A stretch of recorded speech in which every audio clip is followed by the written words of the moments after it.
I want to say before I introduce the next reader that every time I walk in here, I am just amazed at what a treasure that Malvern Books is to Austin.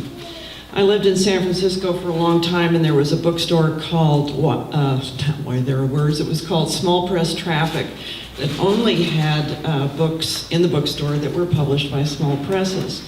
And I've never been in another place that tried to carry on that heroic mission. So consider yourself in hallowed ground here, and please take the time to look around when we finish, because there are books here you won't find anywhere. There are translations as well that you won't find anywhere. And I just really want to support them and appreciate them for supporting this series.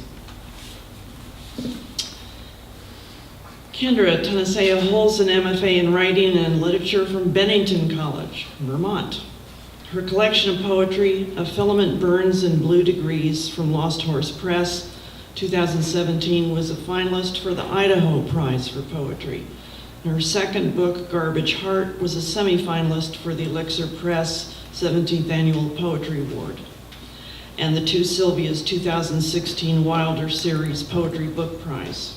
Her poems have appeared or are forthcoming in North American Review, Poet Lore, 5 a.m., Rattle, Moon City Review, and the Coachella Review, among others. In March 2017, Garrison Keillor read 2 of her poems on his radio show, The Writer's Almanac. Please welcome Kendra Tanacea.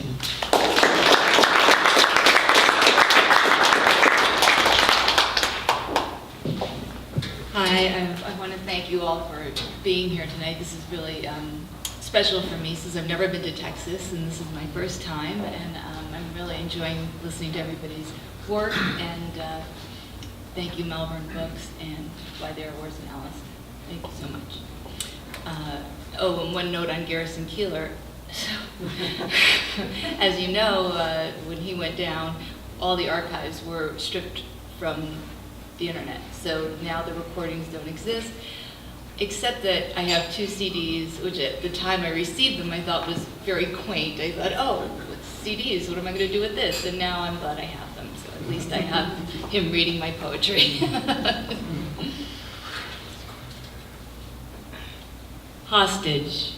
I am yours completely, mouth silver with duct tape, wrists rope burned. On tiptoe I dangle from the center beam, crystals hanging from my nipples. You pull the rope tighter, my spine straightens. My hair hangs braided. I can't imagine what you're going to do. Lipstick pink walls, cracked plaster, headless dolls everywhere, naked armless mannequins. In the mirror, my own eyes scare me. You sit down naked and hairless in the dark corner, smoking. The end burns. There's no point in struggling. That's why I'm here. I'm carefree. My white skin glows.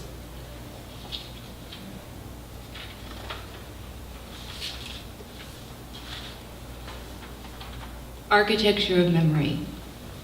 Hello, lover. Step back into our old home, overhead beams so low, a line past and present in the camera's aperture. Our way of making love as familiar as copper tone, erase and rub up memory. Ultraviolet light on ferro galette, an insoluble blueprint. Beneath our room's wallpaper, a border of high gloss daisies, enamel over latex peach, before that studs and sheetrock, before that an open patio. Tonight your skin's carbon paper, the way you handle me, reams of smudged copies, kissing and cannonballing off the high dive. Remember the torn down I-beam, now condos and ATMs. But before that, Sunday tea dances, layers of stapled poster art and the always spinning disco ball. Our granular silhouettes, an architectural palimpsest. That was a hard one, why should it? An architectural palimpsest. What we built over ruins. Day glows strobe shadows in the black light of our lost city. That's sort of my homage to San Francisco and a city I love and miss as it was.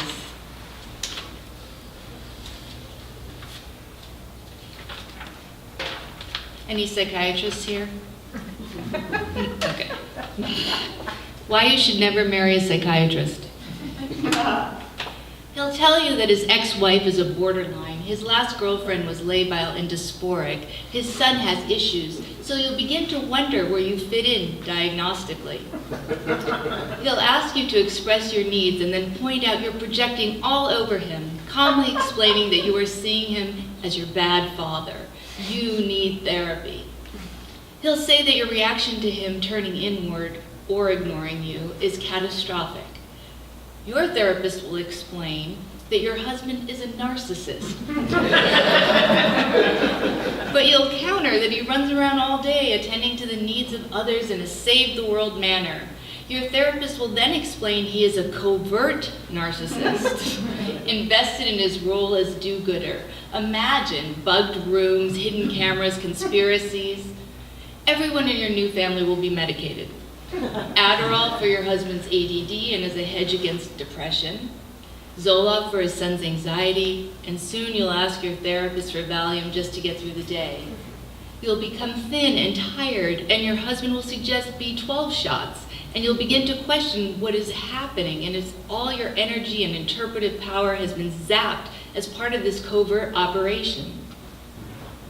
Near the end, he'll fuck you just before Shabbos dinner, come and then run right into the shower. When you complain, he will blankly ask if you feel exploited. He'll accuse you of not being present, tell you that sometimes he withdraws so far you're inscrutable. And that's the moment you finally feel free. And then you begin to wonder, what am I doing here? He'll tell you he can't give you rhapsodic love when really it's the only thing you want if you were to express yourself. And he can't handle you with kid gloves. And you'll think to yourself, if you won't, who will? And you'll realize that this man you vowed to love till death do you part is an asshole. A covert narcissist with a martyr complex, and you will leave him at a restaurant just as he lifts a piece of sushi with his chopsticks.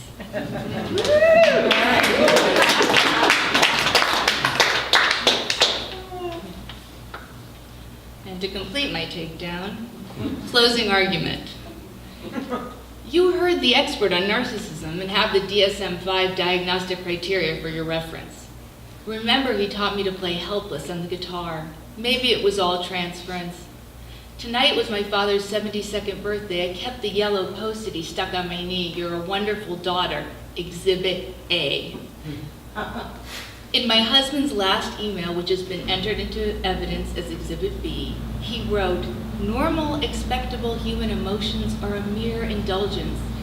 And he's a psychiatrist. It was impossible to prove to him that I loved him, and I'm a lawyer. So he proved what he was trying to disprove, that I would leave. It seems like fraud or negligent misrepresentation. I think we both made that case. On Valentine's Day, I wrote him 2 poems that he didn't read. I had stapled them to the biggest card I could find at Walgreens because my love was cheap, trite, and sentimental.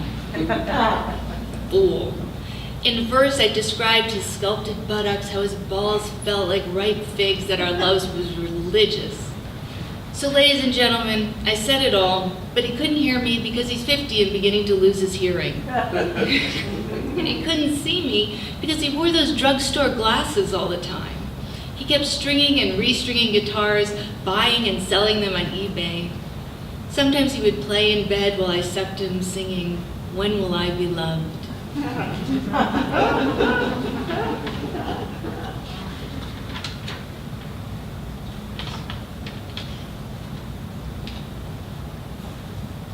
Rush. Ice cubes clink in the tumbler. A blade chops, elongates lines on a mirror. The heart picks up, the shy undressing. Tightly rolling a dollar bill, breathing deep, slow, the horse stomping dust clouds at the starting gate, touching shoulder blades, clavicle, his straight nose, the one with pure skin, knowable bones, dopamine spilling forth, kissing closed eyelids, tracing the jawbone, rolling a joint, licking the seal, just two bodies, no blankets, a thin veil of sweat, the body producing its own opiates, stunning me time after time, sprinters, fingers at the line, just before the shot rings out. Only two more poems. I know everybody likes to know what they're facing. So. This is the title poem from my book, Filament Burns in Blue Degrees. And this was, I get up very early in the morning and you hear all the sounds, and this was, the refrigerator was my muse. This cold light, crumbs, drops of jelly on the cabinet, my hair damp, curled and tangled. I want to have no, a refrigerator door slightly open on a shady shelf. Things lifted from me, come to me like the sneak of chocolate I am. Crack the ice, swing the bins open into a light with no promise. I'm your fresh storage and caloric. Come after midnight, your hand on the door, and me lit, humming.